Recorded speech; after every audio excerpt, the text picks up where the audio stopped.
The power went out across the city at exactly 11:47 p.m. At first, people thought it was another blackout. New Avalon had suffered dozens of them during the winter storms. But this time was different. The darkness felt alive. 16-year-old Noah Carter sat near the window of his apartment, staring at the skyline, disappearing under heavy rain. Towering neon advertisements flickered one by one before dying completely. Cars stopped in the streets below. Emergency sirens echoed somewhere far away. Then every phone in the city vibrated at once. A message appeared across every screen. Emergency alerts. Not. Turn on the lights, stay away from windowed. If you hear whispering, do not respond. Noah frowned. What kind of joke is this? His younger sister Lily sat curled beneath a blanket nearby. You think it's hackers? Before Noah could answer, their apartment door opened, and their mother rushed inside, carrying grocery bags. The elevators stopped working, she said breathlessly. Nobody knows what's happening downstairs.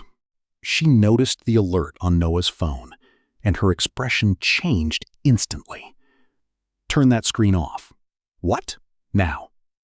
Something in her voice made him obey immediately. The apartment fell into complete darkness, except for the sound of rain hitting the windows. For several minutes, nobody spoke. Then they heard it, a scream from another building. Sudden, terrified, cut off instantly, Lily grabbed Noah's arm tightly. Mom! Their mother walked toward the curtains carefully and peeked outside for half a second. Then she froze. No, she whispered. What is it? Noah asked. She stepped backward slowly, pale with fear. There's something in the street. Another scream echoed outside, then another. The city suddenly exploded with light. Generators activated across nearby buildings, flooding the streets with white illumination. And that was when they saw them. Tall figures appeared everywhere the light touched. Dozens of them stood motionless in the streets below. Their bodies were unnaturally thin, with arms hanging almost to the ground. Their skin reflected light like wet glass. None of them had faces. Only darkness where faces should have been. The creatures slowly turned toward the illuminated buildings. Then they started moving. People screamed across the city as the creatures rushed forward at impossible speed. Windows shattered. Alarms blared. Somewhere nearby, gunfire erupted. The apartment lights suddenly flickered. Noah's mother immediately unplugged every lamp in the room. Stay away from the switches, she ordered. What are those things? Lily cried. I don't know. But Noah noticed something terrifying. The creatures ignored dark buildings completely. They only entered places with light. A pounding noise suddenly echoed through the hallway outside their apartment. Bong, bong, bong. Someone screamed for help. Noah moved toward the door, but his mother grabbed him instantly. No, but someone's out there. Another bang rattled the hallway, then silence. Heavy footsteps slowly passed their door. Not human footsteps. Too slow. Too heavy. Lily buried her face against the couch cushions to stop herself from crying. The footsteps continued down the hallway before finally disappearing. Nobody moved for nearly 10 minutes. Then a voice whispered from outside the apartment. Please help me. It sounded like an old woman, weak, terrified. Please. Noah stepped closer to the door despite his mother's warning. The voice sounded familiar. Mrs. Russo, their elderly neighbor from apartment 19. Please open the door. Noah reached for the handle. Then he noticed something impossible. The whisper came from both sides of the door at once, as though someone stood outside and inside the apartment simultaneously. His blood turned cold. Slowly, he backed away. The whispering stopped instantly. Then came scratching. Very soft, like fingernails dragging across wood. A sudden emergency broadcast crackled through the battery-powered radio on the kitchen counter. Avoid all direct light sources. The entities are attracted to illumination. Repeat, do not expose yourself. Static interrupted the message. Then another voice replaced it. Not human. Let us in! The radio exploded in sparks. Lily screamed. And from somewhere deep inside the building, they heard dozens of people shouting in panic. Noah rushed toward the window, despite his mother's protests. Outside, the city looked like hell.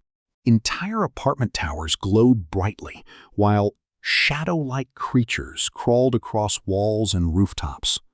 Helicopters circled above the streets before vanishing suddenly into clouds of darkness.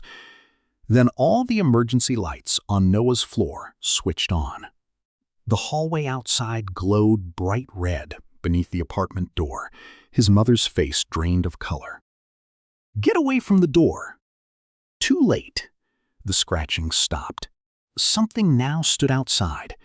They could hear its breathing, wet, slow. A shadow stretched beneath the crack under the door. Then came the whisper.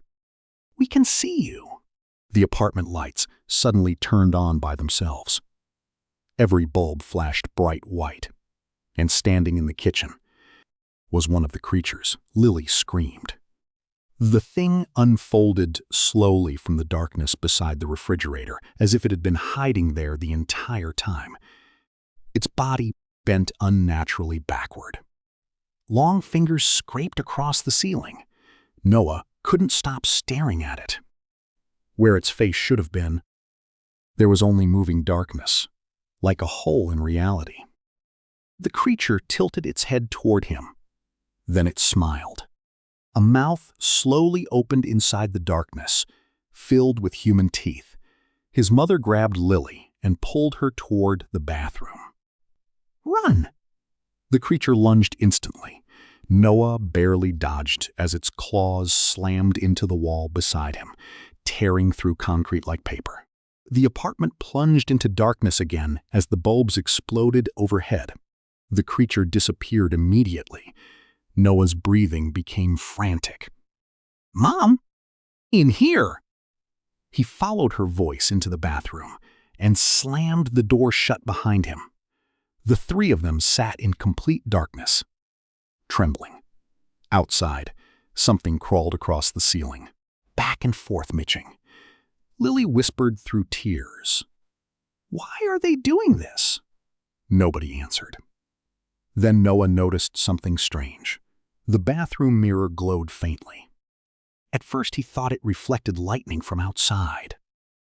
But there was no lightning. The glow slowly grew brighter, and shapes appeared inside the mirror. People, dozens of people standing silently in darkness. Noah's heart nearly stopped. One of them was his father. His father had died 3 years earlier.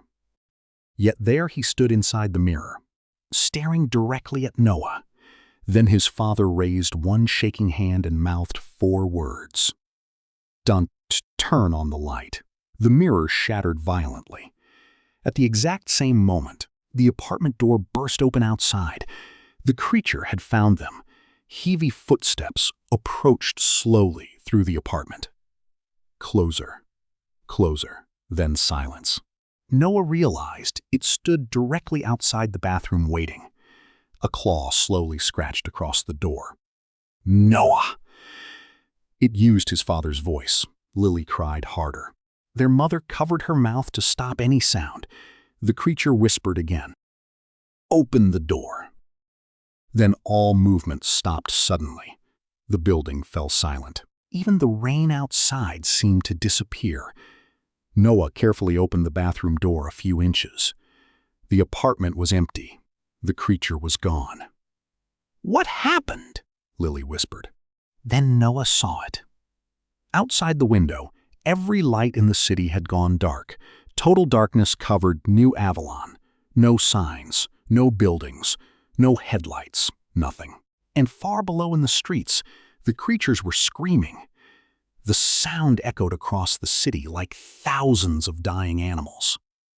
"They can't survive without light," Noah whispered. His mother nodded slowly. They were using it. Outside, military sirens echoed faintly before disappearing into silence. One by one, the creatures vanished into the darkness below. By sunrise, the city was dead quiet. Thousands of people had disappeared. Nobody ever discovered where the creatures came from. But survivors learned one horrifying truth. The entities never left completely. Sometimes during storms, people still hear whispering in dark apartments. Sometimes lights turn on by themselves at exactly 11:47 p.m. And sometimes, if someone looks too closely into a mirror during a blackout, they see smiling faces staring back from the other side, waiting patiently for someone to turn on the light.